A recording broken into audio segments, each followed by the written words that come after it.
Hey there, I wanted to tell you about a restaurant that really meant something to me when I was a kid. I was on the swim team. We were called the Garrett Farms Gators. In our neighborhood, it was called Garrett Farms.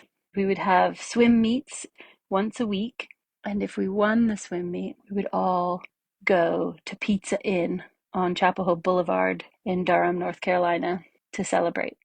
There was like some red vinyl booths. The floors were black and white check. There were probably 20 types of pizza, including pizzert, like pizza, dessert pizza. They made us feel like champions. And when we would come in, they would sort of clap and welcome us into the restaurant. I just thought I'd arrived. Like I felt like I was like an Olympic athlete, like being carried through the streets. As a grown up now, I wonder if anything's ever going to top that sort of feeling in a restaurant.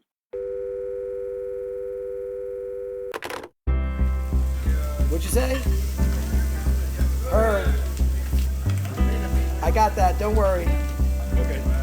Heard, chef, got 20 chicken all day.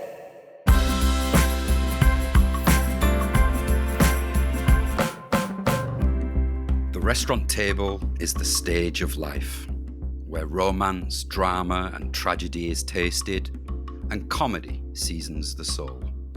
That space where we all have a role. I love you. Hello. Marry me. Goodbye. Where new mum and dad introduce the apple of their eye. Plate after plate and show after show. It's that space we all grow.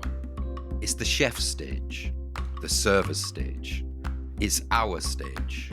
The table is the stage of life. And that is something we can all get around. Ever since I was a kid, growing up in my family's pub, I've been fascinated by hospitality and the way that it creates these nourishing, nurturing spaces for people. I'm Ryan King, and over the past 15 years, I've been eating in and writing about some of the best restaurants in the world. I've got to know lots of chefs, some of the most passionate, creative people in the business, and I've been lucky enough to taste what drives them. In the dining room, I don't have my eyes in. I know what's going on in that room. Not because people tell me, because I just know how people eat. It's just the orchestra of it, and I live for that stuff. Orchestra's a great term for it because there's a magic happening in a restaurant like that. Yeah, and I'm really good at it. I love that I work in an industry where you're allowed to have fun and talk and be loud and have a personality and not, just sit in a little cubicle all day not talking to anybody. I remember walking into a kitchen first time being like, wow, I don't know what's happening here, but this looks like a party. These people, these noble human beings, dedicate their entire lives to creating these environments for society, for me and you to flourish. The best day ever in a restaurant is when you get up in that morning and you understand, oh man, we got the cow coming in today. He said it's going to be great. Getting to the restaurant, excited, you high five people as you walk in because you know what it's going to be. It's going to be a good day, right? And all of a sudden that cow comes through the door. You look at it and that marbling's just beautiful. Now, let's go. Service happens, smooth, clean up. You just put in your hours for the day. It's time to go home. Do it again. In this series, you're going to hear about what it really takes to create some of the best culinary experiences in the world and what it can take out of you to achieve that. You're also going to meet some of the most charismatic people in the business today. I'm Chef JJ Johnson. I'm the chef and founder of Field Trip. I believe in community, people, and really delicious food. And I hope to be in the game as long as Wolfgang Puck. It's not a bad ambition. How long has he been in the game? I mean, he's almost like a robot. He's like the Terminator of the kitchen. I think he's like close to 80, and I don't think he's stopping. This is a podcast about kitchen culture. It's also a manifesto of sorts. A manifesto for change that I and the hundreds of chefs I've spoken to about this topic believe needs to happen. Because kitchen culture could do with a change. This is Heard. What's your best memory in the kitchen? I don't know if it's my best memory, but I think my memory of like, you're in this, it's time to like really figure it out. I worked the roast station and I open the oven door and I forget I don't have my side towel in my hand. And I literally grab the pan out the oven with the roasted chicken. I put it down and chef looks at me and he's like, keep going, man. Like, keep going.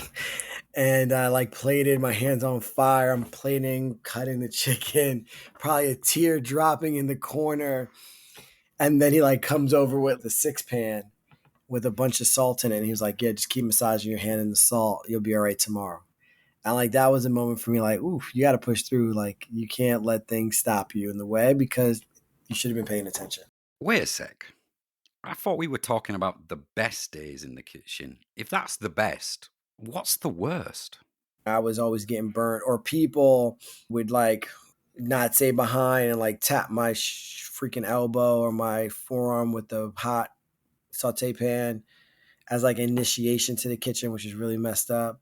Talk a little bit about that, JJ, because this is about kitchen culture. I spoke to someone the other day about hazing in kitchens. I mean, my old CDC tells a story about a place she worked at that they would put a squirrel in the walk-in on your first day and go make you go into the walk-in and this freaking squirrel will pop out and jump around. I've never been a guy to do any kitchen stuff like that in running my kitchens. It was basically, if you do a good job, you fit in. But there's plenty of times that I've been through the hazing process. To be honest, Ryan, we've talked about this. I've never really worked in like the French Brigade kitchen because of that, right? And like having to be able to come home and talk to your family and be like, oh, today they did X. Like my uncle or my pops would like show up because most people don't know that exists until they saw the bear. I kind of strayed away from those places because I don't think I would have ever been able to make it, or I would have just been fighting. It's not on, is it? It wasn't on 50 years ago. It wasn't on 30 years ago. It's definitely not on now. It's like, why do people still keep these really strange, toxic cultures in kitchens? Listen, it's a people business, right? Like you are at the hands of the people pushing you to get food out, to do this, to do that.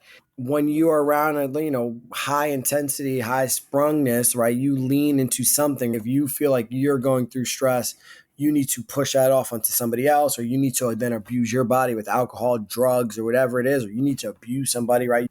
I've never understood why. You're at a place where you spend the most amount of time with people. You should want to treat them the best they could be, to then reciprocating that energy should come out. I mean, that's what we push in Field Trip or kitchens I'm in. And I do see it like when I walk into a kitchen, like my new project in Michigan, the energy of the whole place changes because it's like, oh, hey, how are you doing today? Oh, how are you? I mean, how's your family? Oh, taste this food, right? It's like a whole different thing versus like, you're an asshole, right? You didn't get the food out. And those people I don't want to work around, right? I just don't want to work around them. I don't want to hire you. I don't want to be around you. I don't want to cook with you. I don't want to do guest dinners with you. I don't want to do events with you. I just don't want to be around you. And me and my friends used to talk about that. Like when we become chefs, we're going to make sure people get 2 days off in a row. That's just hilarious, right? That's what we were hoping. That's what we were fighting for, 2 days off in a row. It's totally crazy to me that when I asked JJ about his best day in the kitchen, his first inclination is to talk about a time that he had to keep plating even after searing his own hand. It's just a constant theme with chefs. These injuries, back problems, scars, cuts, heat exhaustion, and that's just the physical smash of the kitchen. They are these high-pressure, dangerous environments, and those who work in them seem to have just learned to cope. And as that rather damaging maxim goes, that's often repeated, if you can't stand the heat, get out of the kitchen. And by heat, I'm not just talking about the ovens. My name is Harold La Rosa, 39 years old, chef from New York City. Now I'm in Austin, Texas. Chef, entrepreneur, activist, all that good stuff. All that good stuff. Harold's a real pro. He's worked his way up at every level of the kitchen brigade system. That's the system that was invented by Escoffier in the 19th century to streamline essentially how kitchen staff work. More on that later, but it's safe to say that Harold's been there and done that. He's washed the dishes, he's manned the grills, sauced the plates, and he carries scars from all levels within that kitchen brigade system. I was a commis. My main job was to make the cornets.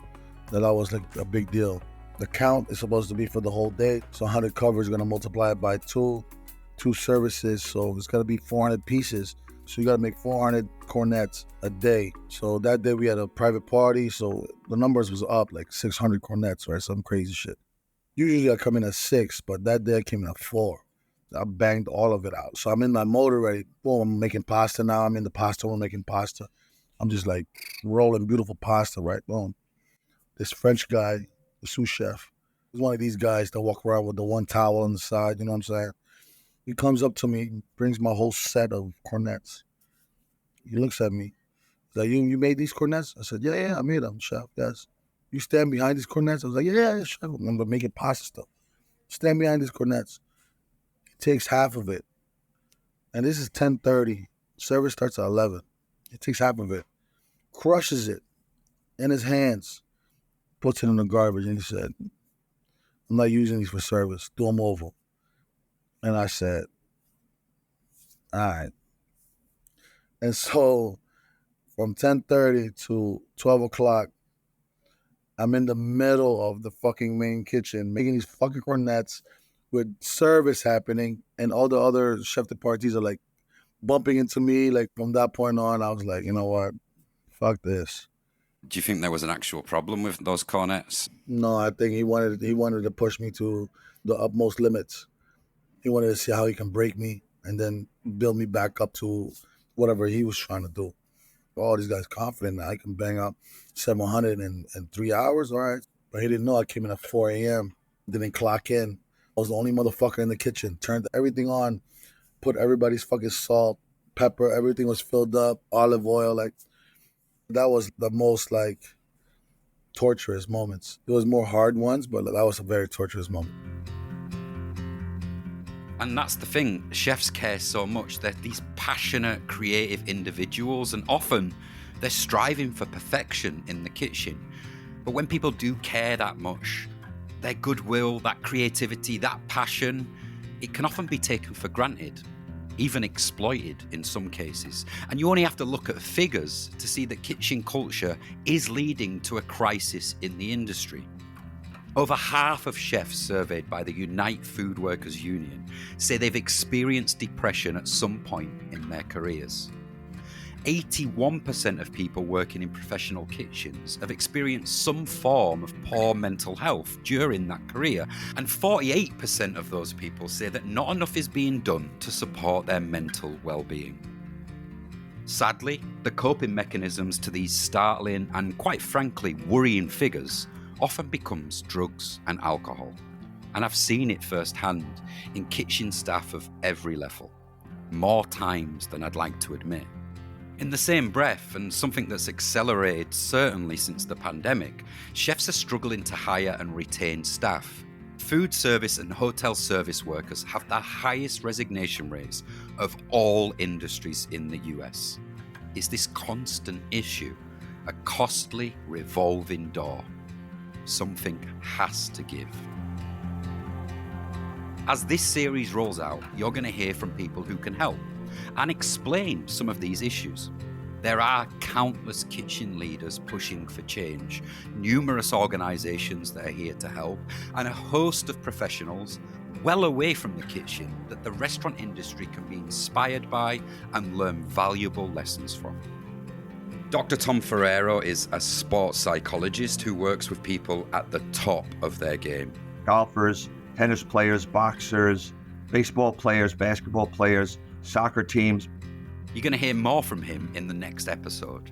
And the reason I spoke with Dr. Tom is because so many times when I chat with chefs and when I've chatted with chefs for this series, they often seem to compare themselves to athletes or sports people. When you watch soccer, you can see that there's chaos. The ball bounces all over the place. And the kitchen, I think, is probably the same. There's parallels between the chaotic, pressure-filled life in a kitchen and the chaotic, pressure-filled life on a soccer field. I mean, I've never met a normal chef. You know, I've known a lot of chefs, and they're all kind of abnormal in their own way, right? Of course, there's depression, there's anxiety, there's alcoholism. We want to help you care about yourselves just as much as you care about us every night, the diners. And why do I think this is so important? Well, I think that without even realizing it sometimes, Restaurants provide this vital service, something that's important to all of us. We now live in a world where social media and television are dominating. That means that people stay home to get their entertainment. This is a big problem. James Kunstler wrote The Geography of Nowhere many years ago about the third place. And there was a series of books. Putnam from Harvard, he wrote Bowling Alone. So they understood that society was like losing the third place, losing the social atmosphere. I think the primary reason people still go to restaurants is because they want an awareness of human contact. The waiters, the waitresses, the host, that people go, they leave their home, and you have to see human beings. It's a very valuable thing, especially nowadays when everyone's stuck at home in front of a television and in front of an iPhone. It's a critical human function. Think back to the pandemic and that pain of separation we all felt. So this idea of the third place, you know, those happy environments where we congregate, where we celebrate, commemorate, where we engulf ourselves in this important community and connection that we all require to form ourselves as human beings. We need to fight for those spaces where we can. Restaurants are extremely important in communities. I mean, restaurants lean on and help communities, right? Give you your first job, help people in hard times that might need a second job, maybe sponsor a basketball team or the pickleball team or whatever it is, food insecurity. There's just tons that restaurants have their hands in.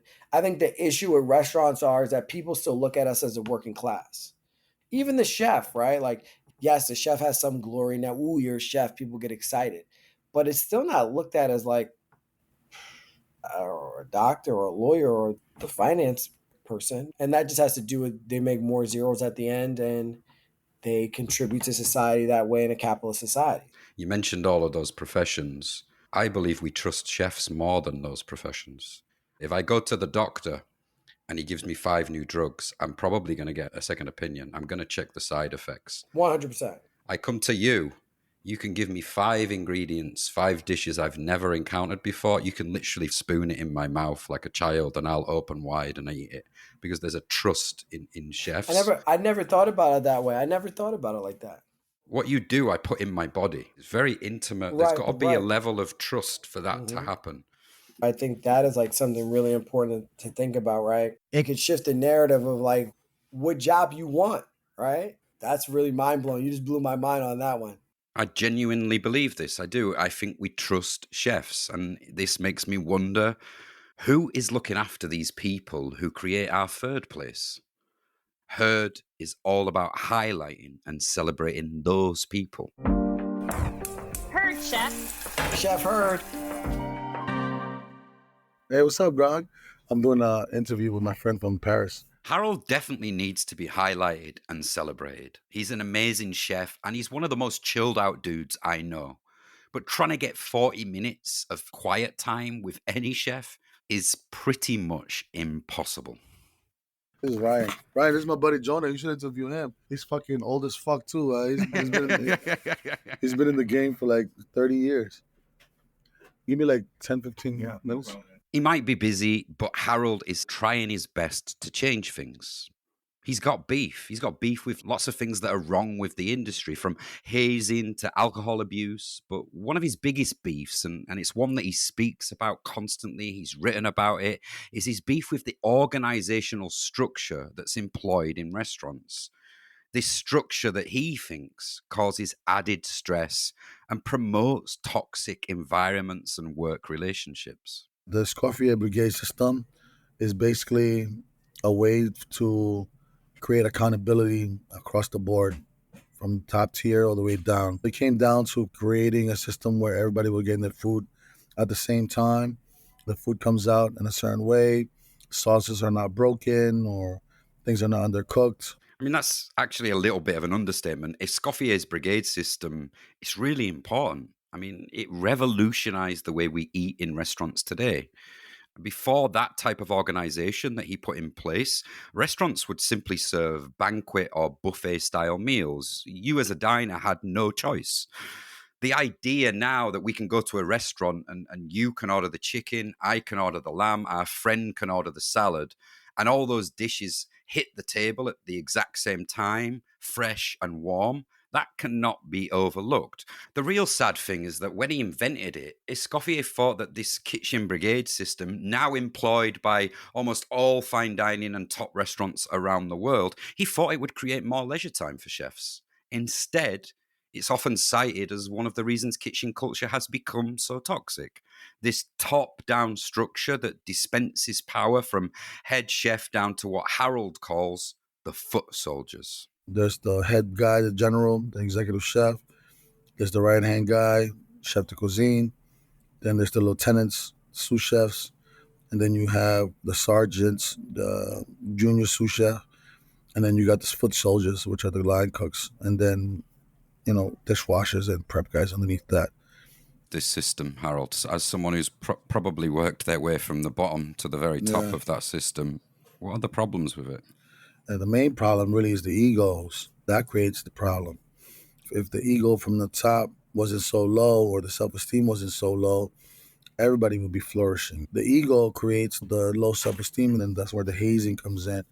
That's where the belittling comes in. That's when the abuse comes in. And then just imagine it becoming generational. A restaurant that has 3 Michelin stars for 30 plus years. Just imagine the kind of people that came through there and how they came out of it. You mentioned hazing. Is that something you've experienced, something you've seen? Oh, yeah. Hazing has always been a thing, from getting the black plunger for the Vita Prep stuck up your ass, or getting jumped in the walk-in on your last day. You get tossed in the water, or you get tossed in the sink, and you get covered with flour and whipped cream, all this type of stuff. That was part of it, you know what I mean? So, does the brigade system create a hierarchical organization that makes it hard to challenge power? Hard? Yeah.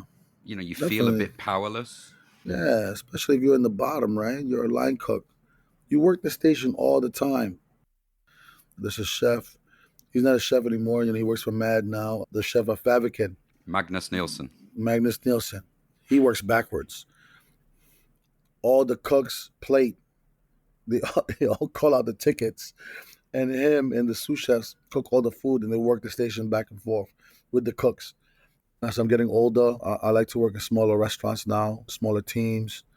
It's a lot more hands-on. We're breaking whole fish together. We're making sausage from scratch together, like all type of stuff. Are you doing the bad jobs together? Yeah. I love it, man. Peeling, plucking, like all type of shit, man, How can we create working environments in kitchens that don't negatively impact the people that nourish and feed us? Because this always drives me crazy, that you're caring more about the carrot you're cooking than your own health. Sorry, can I stop you 1 second? The bartender is grabbing all his drinks. I'm in the back area right now, that's why. How you doing, Mr. Mike? Can you do me a favor? Can you add 4 cases of Coke to the next order? All right, cool. Still drinking that soda, eh? It's not for me. It's not for me, man. Yeah, it's for me. Yes, it's for me. It's for me and the boys. The team don't drink, so that's our end of the night situation, man. Mate, if you got a team that doesn't drink, that's already a big step. Mm-hmm. It's a big deal for us. It's part of the boundaries that I set, None of the team drink. None of the team drink. How did you get them to buy into that? There's the accountability. And also, you got to set boundaries. When I took over this restaurant, I told everybody at the meeting, I don't drink, I don't smoke anymore. I procured the team. All of them are family guys. Got kids, got wives. They got somebody else to be accountable for. I chose those type of people to be in my team. It's all going so well. I found my first ever kitchen team that doesn't drink. I found a pro who's worked at every level of the brigade system, from dishwasher all the way up to chef. And more importantly, a pro that's got the empathy and understanding to be able to explain many of the problems faced in kitchen culture today. These are major steps forward when it comes to helping chefs who have developed this greater sense of well-being, which is what Herd is all about. Despite the fact that he can't step away for just half an hour and find a quiet space to record in, Harold's quickly, in my mind, becoming the poster boy for this series. I'm excited. And then Then he says this. The only thing I regret that these next generation guys or girls don't get to see is the 16-hour days. And I'm totally thrown. Chefs see the problem. This happens all the time. They speak about it. They know it. It's right in front of their face. Not enough rest, too much alcohol, mental health blows. But then they have these little hiccups, these weird disconnects where even though they've become the voice and leaders pushing for change, every now and then they sort of malfunction, revert back to some old operating system and start to reminisce longingly about shit that would make most of us quit our jobs on the spot. Who works 16-hour days? Chef? Heard. You're the third chef that I've spoken to now, and all three love the hours, love that extreme. Why? I just love being alone in the kitchen sometimes. I've been here since 10 o'clock, butchering, cooking octopus, smelling, making ragu, or just taking it slow. I throw things in the oven slowly. I love being in my space that's clean, that smells great, that I know the product is amazing because I procured it myself. That's where my mindset is at. I don't want to kill the passion. I don't want to kill the obsession. It's what makes food taste great. It's what these great discoveries come from in the kitchen. But how do you make an obsession healthy? Yes, correct. How can we build a better place? It comes down to culture first. Culture. You have to have the pillars of your principles within yourself.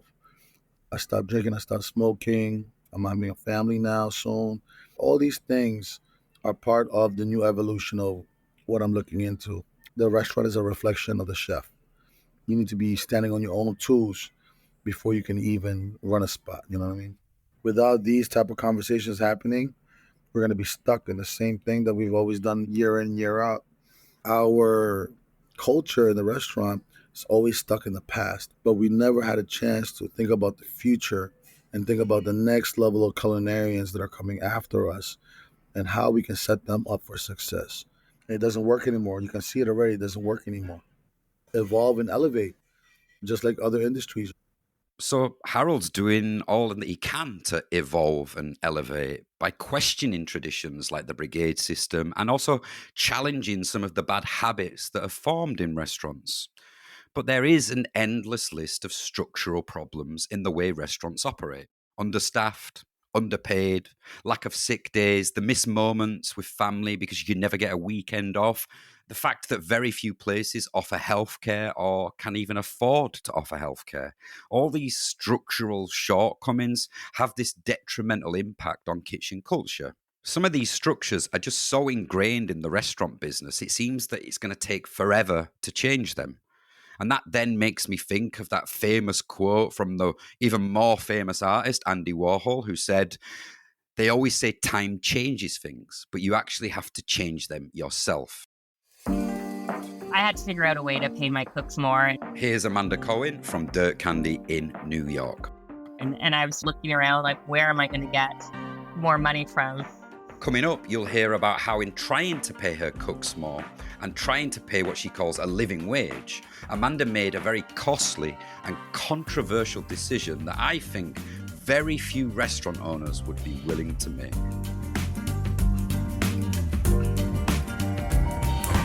Heard, Chef. Chef Heard. Thanks for listening to Heard, the podcast that aims to put the rest in restaurants. This episode is sponsored by San Pellegrino, a brand that is proud to support, celebrate, and nurture the restaurant industry.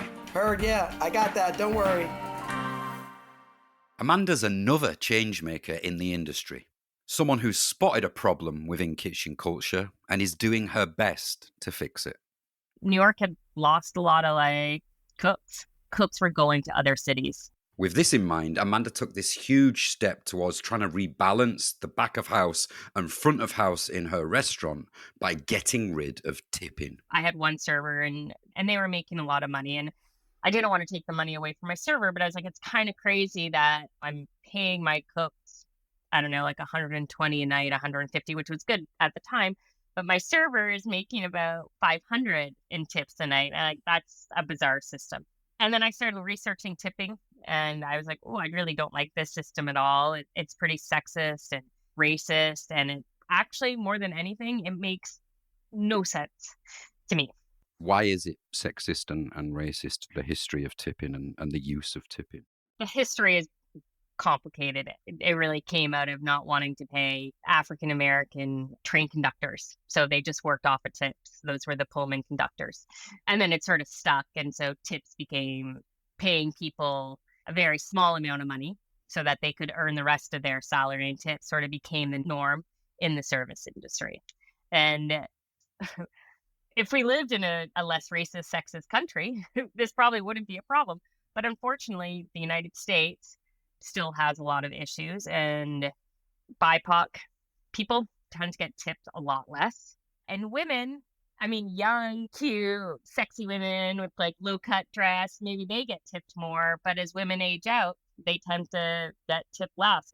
What does it do as well to the relationship between back of house, front of house? It must cause some issues. I mean, in my restaurant, I don't know, because everybody gets paid pretty fairly. But yeah, I mean, there's always been that division where the cooks are like, well, I've worked 12 hours. I've served everybody.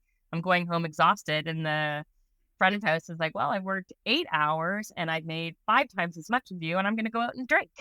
It sucks, basically, I think. And I think it still sucks in most restaurants.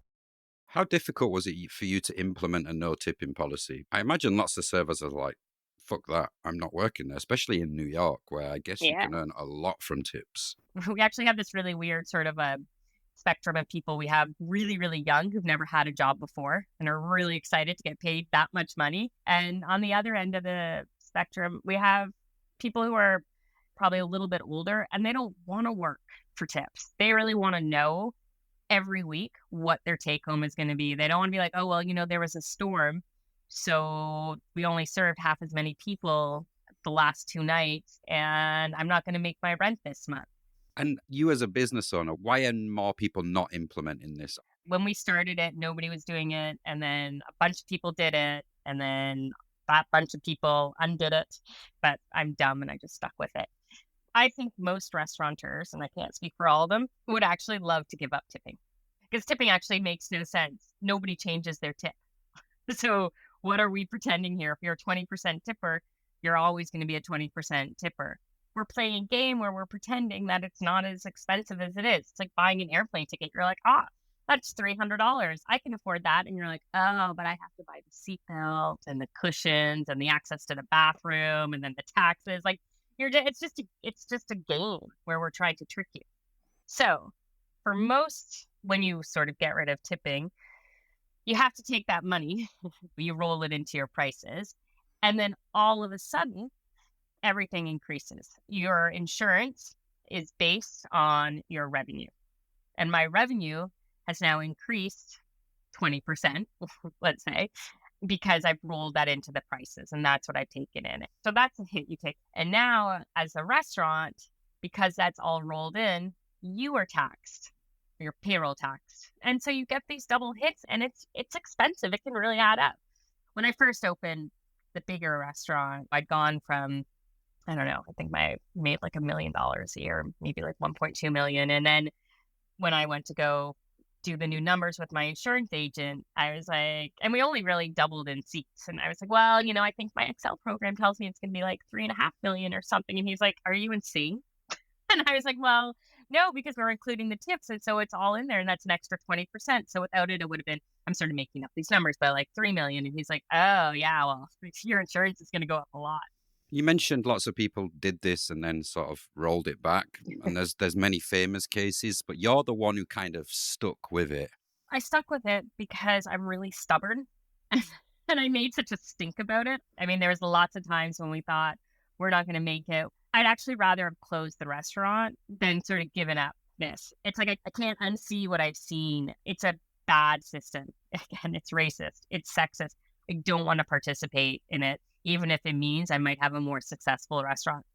I've spoken to so many chefs who say they'd like to tackle the bad aspects of kitchen culture, but when you actually try to change things, it comes at a cost, quite literally for Amanda. That's a lot of weight to have on your shoulders. Restaurants are hard, right? You'll hear about some of the other issues facing chefs coming up and in future episodes. In this world of food, we are judged on a daily basis. I don't think I would have gone into the restaurant industry if I had known how it would end up. I realized that the behavior that had been sort of rubbing off on me in restaurants was not acceptable in real life. You'll also hear ideas on how to move the dial in the right direction on kitchen culture. I think that we need to look at like this being a wholesome community, like a supportive community of people that want to see others be better. Because at the end of the day, you're just feeding people, right? I'm not operating on somebody and doing triple heart bypass. I am literally making you a piece of fish. So who do you talk to? The couch is a good place. JJ thinks he has an idea for helping his staff and himself with the mental health strain associated with working in kitchens. I hope that I can employ somebody that my team can go to and sit on the couch like Billions, because these corporate offices have it for these guys that lose money, like trade money, and they lose a lot of money and they need to go talk to somebody so they don't feel bad. We don't have that outlet. So I hope to have that one day, a part of like HR, right? That person's HR, or in side by side where you can go sit on the couch. There's a comfy room. They give you maybe some Skittles. I don't know, right? Some macaroons. And you talk through whatever it is and you can walk out feeling like a better person. I like that you went for Skittles there. That's your like comfort food. That's your couch food. JJ's couch food is Skittles. Let's talk about that idea. She's called Wendy Rhodes, the person on Billions. I also watched that show. But describe to me in your words the role that Wendy Rhodes plays on Billions. She's keeping people connected to the mission of the company to push through hard times, right? She's pushing folks. When you come into her office and you're like, oh man, Wendy, I fucking picked the wrong shit, 30 million, 40 million. But Wendy keeps you on track so you don't mentally crack. Do you know any restaurants that actually do this? I don't know any restaurants that do it, but I do get, when I do talk about it on LinkedIn and stuff, I do get these companies that reach out to me to say that they could do it for me. There's like a service that they could do it for me, a mental health service. But I get so worried with that because it's not, I don't want it to people to feel like they have a mental health issue, right? I want them just to feel like, oh, this is an outlet where I can go talk freely. Most of the people that I have lost at Field Trip were because of mental health.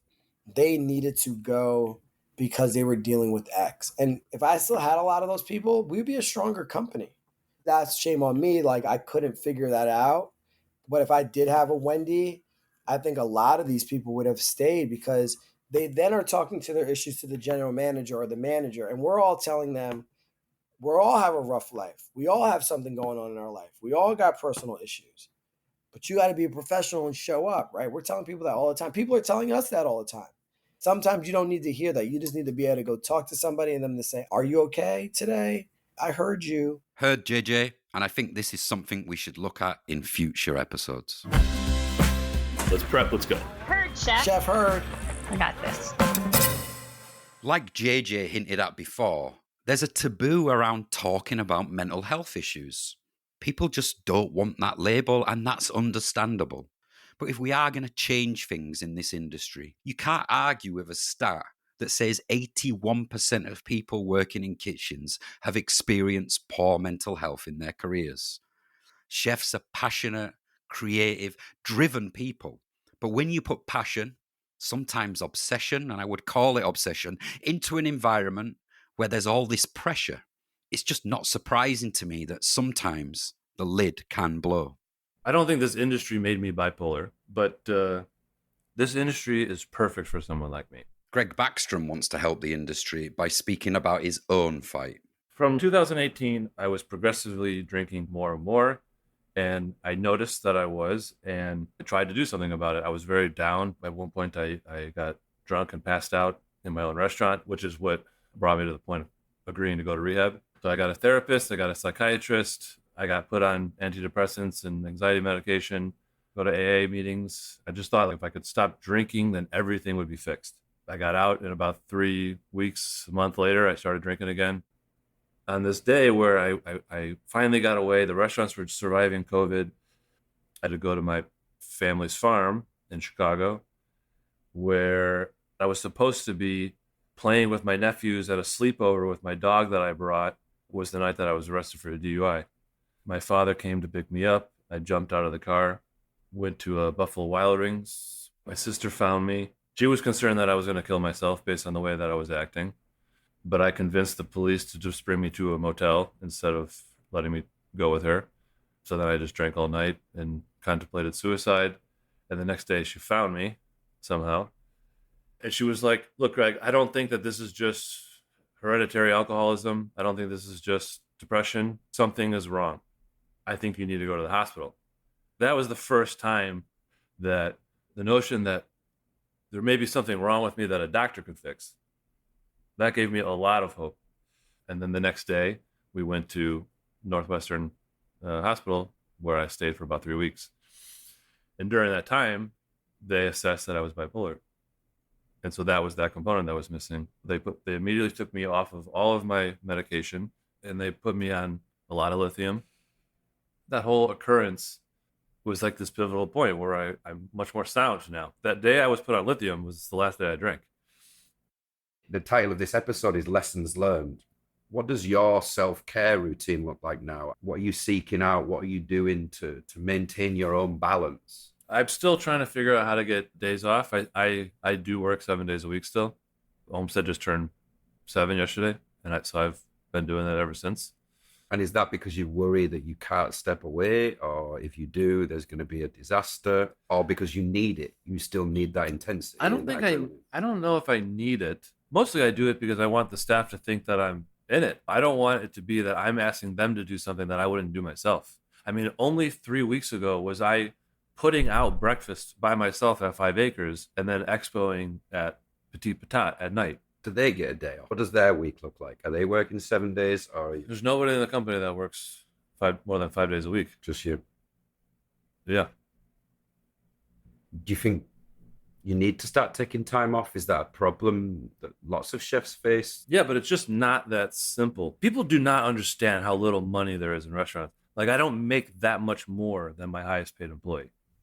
And back to self-care. You see, I'm avoiding that. Yeah, I know.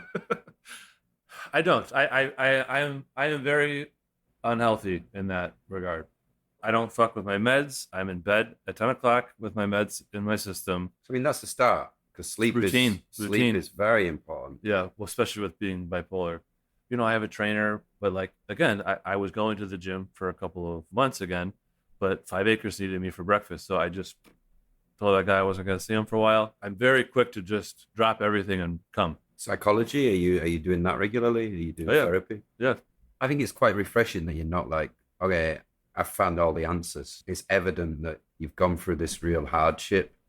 You've decided to put that out in the world, which is already massive.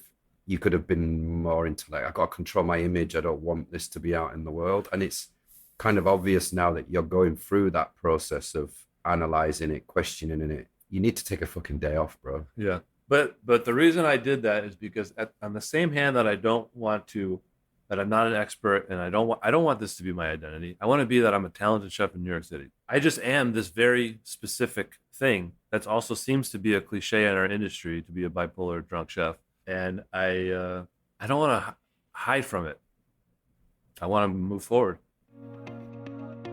It's really important for me to jump in right now and just speak about something personal, which is, first of all, that for me, Greg Backstrom is one of the most talented chefs in New York City. I lived there for about 3 years at the time when Greg was opening his first restaurant, Olmsted, in Brooklyn. And what he did was revolutionize what a neighborhood restaurant can be by bringing in this very precise, fine dining, regimented approach of cooking and presenting it in this very welcoming and warm way. In fact, and I really have to have this nod here, that after meeting my wife, the first date that we ever had was sitting at Greg Backstrom's restaurant. And I'll never forget how that restaurant made me feel, the dishes that we ate, and how we finished and had dessert in the garden, roasting Greg's perfectly made homemade s'mores over an open fire. Greg is and always will be a talented chef first. What he's doing here is becoming a voice that is driving change, much needed change across this industry.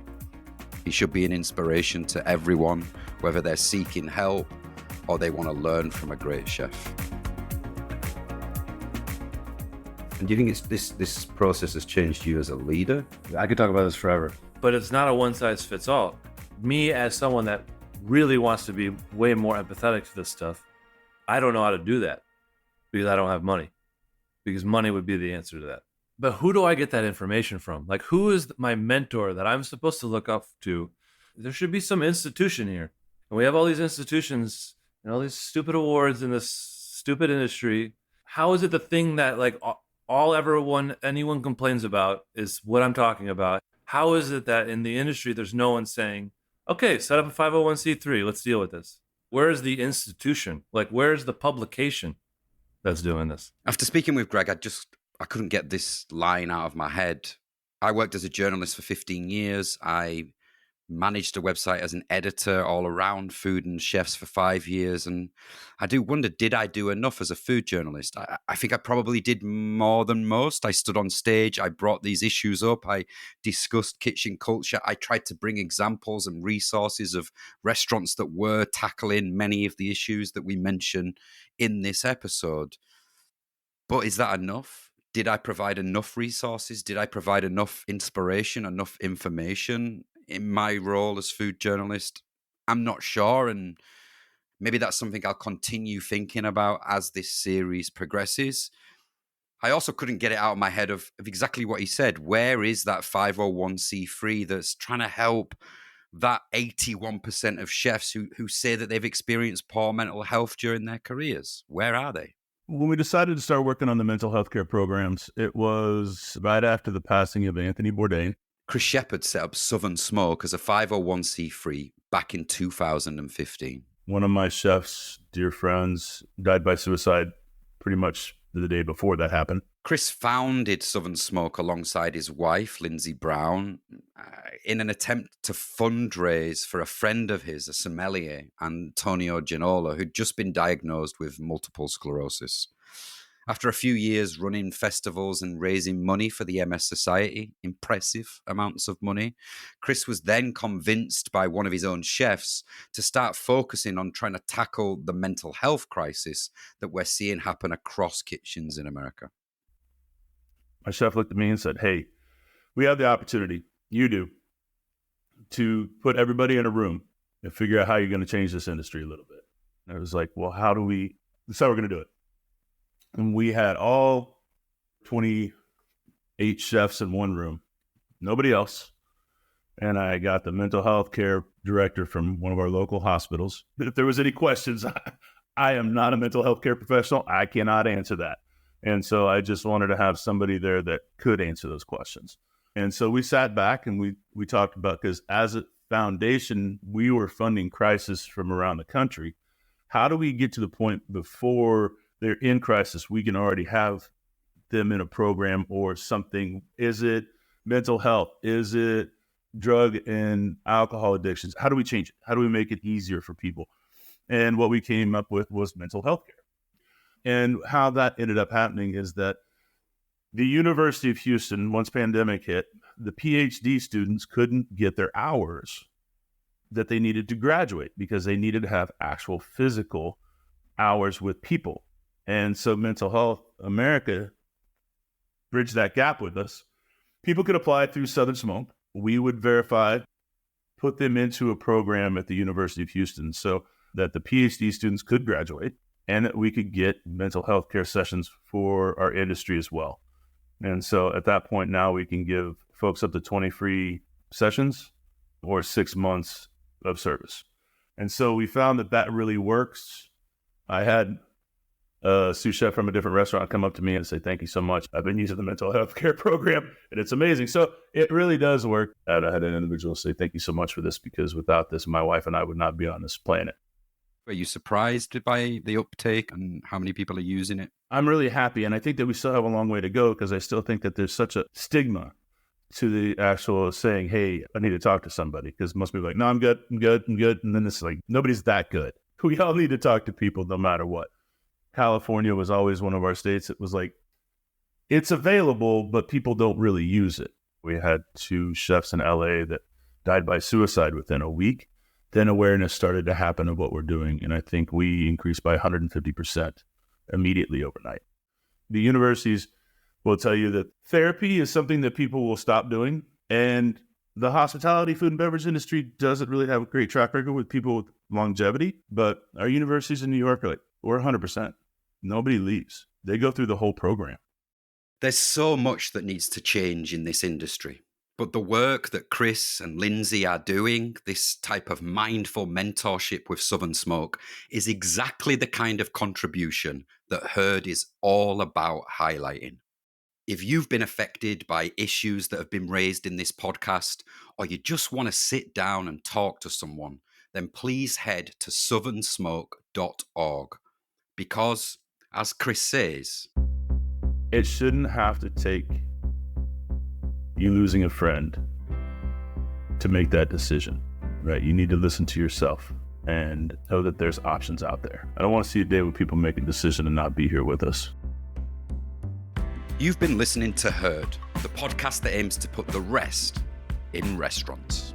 Over the course of this series, you're going to hear about some of the solutions to the issues that we've raised in this episode as we interview chefs and experts from a range of different backgrounds who can provide valuable insight, resources, and much needed inspiration to you all.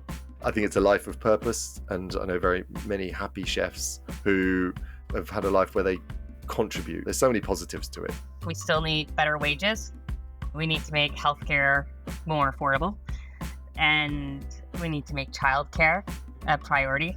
I think it all starts with people focusing on your own mental health and really taking care of your mind as well as your body, I think is the biggest, most important step towards improvement.